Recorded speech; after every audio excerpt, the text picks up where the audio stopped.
Hello दोस्तों, नमस्कार। स्वागत है आप सभी का आपके अपने चैनल एएमजी के स्टडी में। दोस्तों, आज का टॉपिक रहने वाला है हमारे टॉप 20 क्वेश्चन, जो कि किसी भी एग्जाम्स की दृष्टि से इम्पोर्टेंट क्वेश्चन है। साथियों, आप किसी भी government exams, BSTC, PTET, LDC या किसी भी एग्जाम्स की तैयारी करते हो साथियों, तो आपके लिए वीडियो 100% यूजफुल होगा।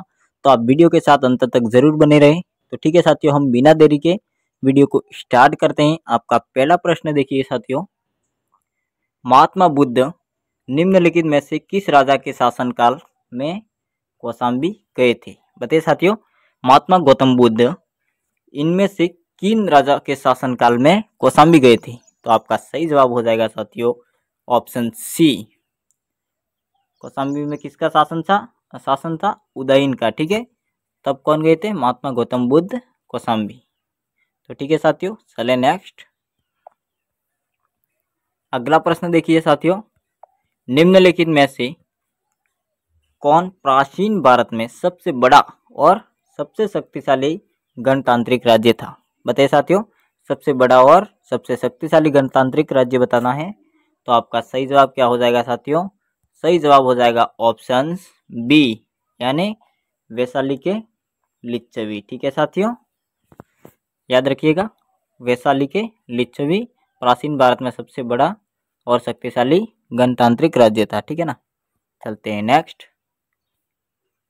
गांधार महाजनपद की राजधानी कहाँ स्थित थी? बताइए साथियों, वेरी वेरी इंपॉर्टेंट क्वेश्चन है।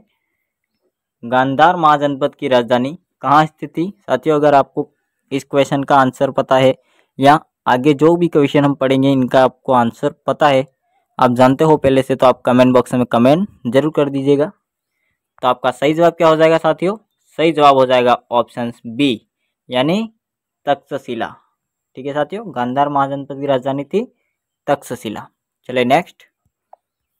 देखिए साथियों, आपका अगला प्रश्न है, यूनानी विद्वानों ने बिंदुसार को क्या नाम दिया था? बताइए साथियों, यूनानी विद्वानों ने बिंदुसार को क्या नाम दिया था? तो आपका सही जवाब हो जाएगा साथियों, क्या हो जाएगा? ऑप्शन बी, यानी अमित्रकेटे। ठीक है, चले नेक्स्ट। आपका अगला प्रश्न देखिए, अशोक का कौन सा स्तंभ शिलालेख सभी स्तंभों में सबसे लंबा है? बताइए साथियों, अशोक का कौन सा स्तंभ शिलालेख है जो सभी स्तंभों में से सबसे लॉन्ग? तो बताना है साथियों, आपका सही जवाब हो जाएगा ऑप्शन डी। क्या हो जाएगा? ऑप्शन डी, यानी 7वां स्तंभ शिलालेख सबसे लंबा स्तंभ शिलालेख है। किसका है साथियों? अशोक का।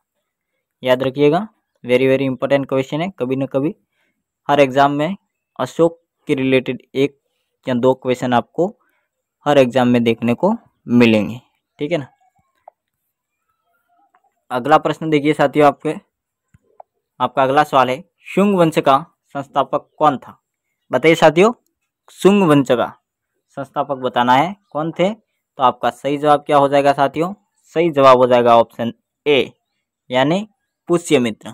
ठीक है साथियों, याद रखिएगा, कई बार एग्जाम में आ चुका क्वेश्चन है ये पुष्यमित्र, तो रट लीजिएगा जरूर। शुंग वंश का संस्थापक पुष्यमित्र थे। चलिए नेक्स्ट।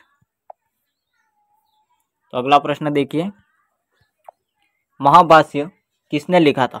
बताइए साथियों, महाभाष्य किसने लिखा था? ये भी क्वेश्चन इंपॉर्टेंट है साथियों। वैसे कुल मिला के सभी क्वेश्चन इंपॉर्टेंट है, तो आप वीडियो को ध्यान से देखिएगा और ना समझ में आए तो दोबारा भी देख सकते हैं ना, दोबारा भी देख लीजिएगा। तो आपका सही जवाब क्या हो जाएगा साथियों? महाभाष्य किसने लिखा था? तो आपका सही जवाब ऑप्शन बी हो जाएगा साथियों, यानी पतंजलि ने। ठीक है साथियों, किसने लिखा था? पतंजलि ने। महाभाष्य यानी पतंजलि ने। चलिए नेक्स्ट। भारतीय शब्द शक का प्रयोग, बताइए साथियों, भारतीय शब्द शक का प्रयोग निम्नलिखित में से किसके लिए किया जाता है? बताइए साथियों, इनमें से किसके लिए किया जाता है?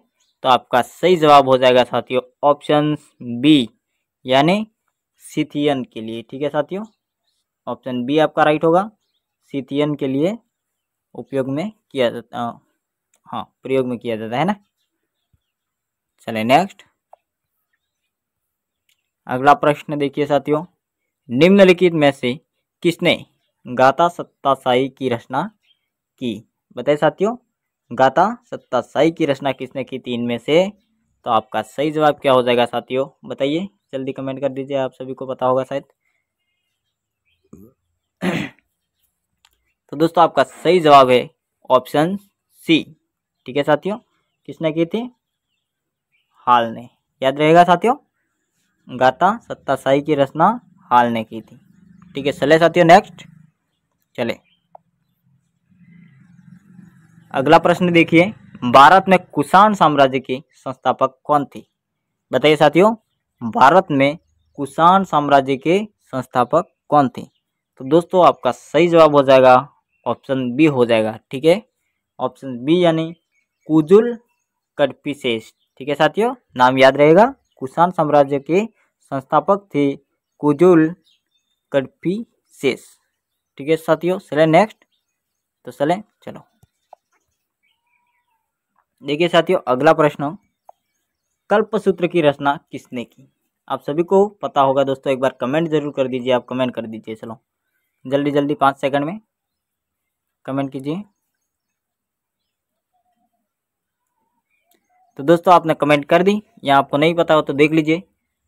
जिसने कमेंट कर दिए तो बहुत अच्छी बात है दोस्तों, अगर आपको इन सिंपल क्वेश्चन का आंसर तो पहले से भी पता है ना, तो आपकी तैयारी सही जा रही है। तो दोस्तों आपका सही जवाब हो जाएगा ऑप्शन बी, भद्रबाहु ने। ठीक है साथियों, कल्पसूत्र की रचना किसने की थी? भद्रबाहु ने। चलिए नेक्स्ट साथियों। तो ठीक है, चलिए अगला प्रश्न देखिए साथियों, हड़प्पा सभ्यता में टेराकोटा की खोज कहाँ हुई? बताइए साथियों, हड़प्पा सभ्यता में जो टेराकोटा मिला, वो टेराकोटा की खोज कहाँ हुई थी? तो आपका सही जवाब हो जाएगा साथियों, बताइए। हड़प्पा सभ्यता से रिलेटेड क्वेश्चन एग्जाम में बहुत बार पूछे जाते हैं साथियों, ये टॉपिक आप 100% रट लीजिएगा, यानी जो इम्पोर्टेंट पॉइंट है आपको याद होने चाहिए। तो आपको शायद इस क्वेश्चन का आंसर भी पता हो तो साथियों आप कमेंट जल्दी से कमेंट कर दीजिए। तो आपका सही जवाब है साथियों ऑप्शन ए, यानी मोहनजोदड़ो। ठीक है साथियों, चले नेक्स्ट। तो चलिए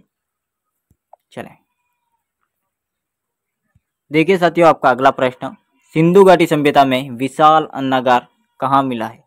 बताइए साथियों, सिंधु घाटी सभ्यता में जो विशाल अन्नागार है, ठीक है साथियों, विशाल क्या है? अन्नागार, जो कहाँ मिले हैं साथियों?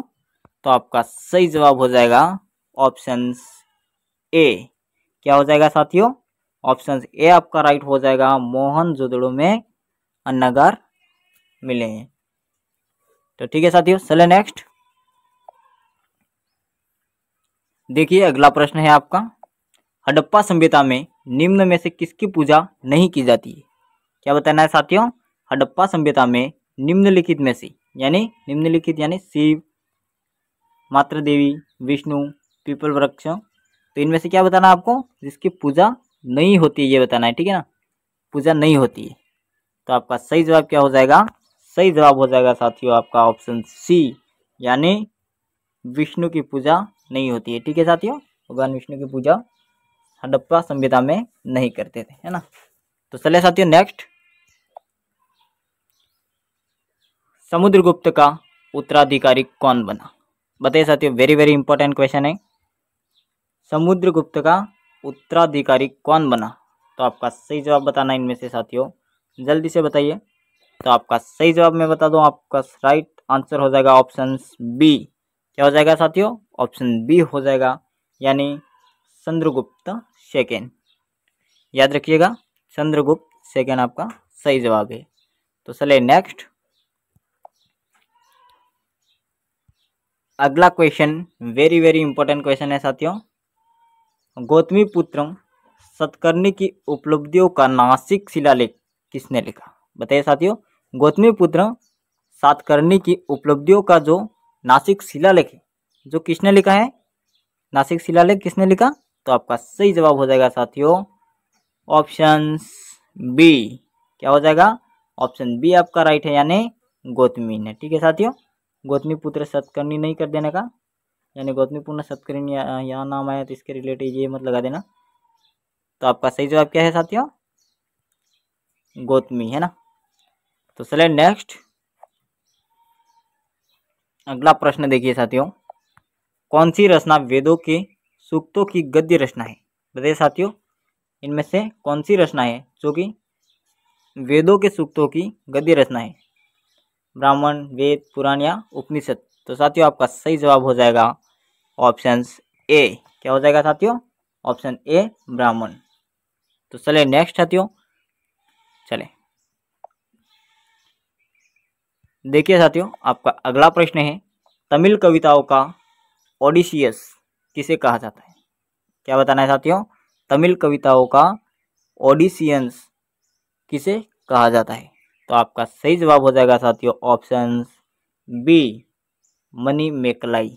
ठीक है साथियों, मनी मेकलाई को कहा जाता है। तो चलिए साथियों नेक्स्ट अगला प्रश्न देखिए साथियों, तिरुकुरल की रचना किसने की? तिरुकुरल की रचना किसने की है साथियों? तो आपका सही जवाब इनमें से बताइए, जल्दी से आप कमेंट कर दीजिए, कितने एक्टिव हैं देख लेते हैं। तो साथियों आपका सही जवाब हो जाएगा ऑप्शन सी तिरुवल्लुवर। ठीक है साथियों, तिरुवल्लुवर, वल्लुवर है ना, तिरुवल्लुवर ने इसकी रचना, तिरुकुल्लूर की रचना की थी। तो ठीक है साथियों, अब हम देख लेते हैं आपका अगला प्रश्न। देखिए साथियों आपका अगला प्रश्न है, त्रिवेदिक काल की अर्थव्यवस्था के बारे में कौन सा कथन असत्य है? क्या बताना है साथियों? त्रिवेद काल की अर्थव्यवस्था थी, इनमें से कौन सा कारण सही नहीं है यानी असत्य है? तो आपका सही जवाब क्या हो जाएगा साथियों? देखिए क्या क्या त्रिवेदिक काल की अर्थव्यवस्था थी वो देख लेते हैं पहले, है ना। ऑप्शन ए देखेंगे, मुख्यतः देहाती अर्थव्यवस्था थी साथियों। तो हाँ, कहीं अनाज की खेती, कहीं अनाज की खेती होती थी। ऑप्शन सी देखेंगे साथियों, कृषि आधारित समाज थी। हाँ, कृषि आधारित थी, क्योंकि बहुत पहले के टाइम कृषि पर ही आधारित है ना अधिकतर लोग। तो त्रिवेद काल की बात करें तो, है ना। इसका लास्ट ऑप्शन देखेंगे, वेतन की अधिकता। दोस्तों वेतन की अधिकता, यह ऑप्शन एक गलत है। तो आपका सही जवाब यानी असत्य ऑप्शन बताना है, तो आपका सही जवाब हो जाएगा ऑप्शन डी, वेतन की अधिकता नहीं थी साथियों। वस्तु के बदले वस्तु ऐसे चलते थे, है ना। तो ठीक है साथियों, आज के लिए इतना ही, मिलते हैं नेक्स्ट वीडियो में। तब तक के लिए जय हिंद, जय भारत।